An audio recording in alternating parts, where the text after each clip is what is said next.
नमस्कार. बातमी आहे सिंधुदुर्ग जिल्ह्यातून.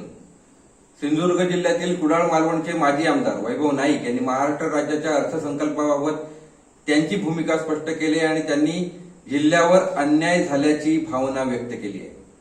माध्यमांशी साधलेल्या संवादात माजी आमदार वैभव नाईक काय म्हणाले ते पाहूया सविस्तर.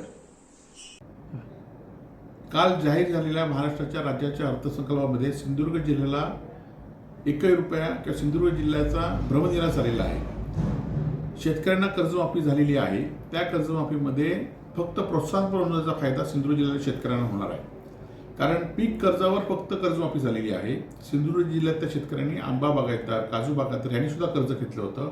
यामध्ये हे शेतकरी नाही आहेत. त्याचबरोबर अनेक वर्ष गेले 2-3 वर्ष सातत्याने भारतीय जनता पार्टी या जिल्ह्यातील लोकप्रतिनिधी आणि कार्यकर्ते सांगत होते की खावटी कर्ज माफ होणार म्हणून, आणि खावटी कर्ज माफ झालं म्हणून त्यांनी अनेक वेळा एकमेकांचे सत्कार करून घेतलेत. परंतु या खावटी कर्जासंदर्भात या अर्थसंकल्पामध्ये 1 रुपया तरतूद नाही आहे.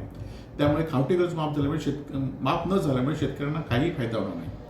त्याचबरोबर रत्नसिंधू जी योजना होती, उद्धव बाळासाहेब ठाकरे मुख्यमंत्री असताना 100 कोटी रुपये याच्यात तरतूद केली होती. आता फक्त या योजनेला मुदतवाढ दिलेली आहे, परंतु अर्थसंकल्पामध्ये यासाठी तरतूद केली नाही आहे. सिंधुदुर्ग जिल्ह्यातल्या मोठ्या कुठल्याही प्रकल्पासाठी किंवा विकासासाठी कुठलीही तरतूद केली नाही, आणि त्यामुळे या जिल्ह्यावर या अर्थसंकल्पामध्ये अन्याय केल्याची भावना सिंधुदुर्गवासियांच्या मनामध्ये निश्चित राहील.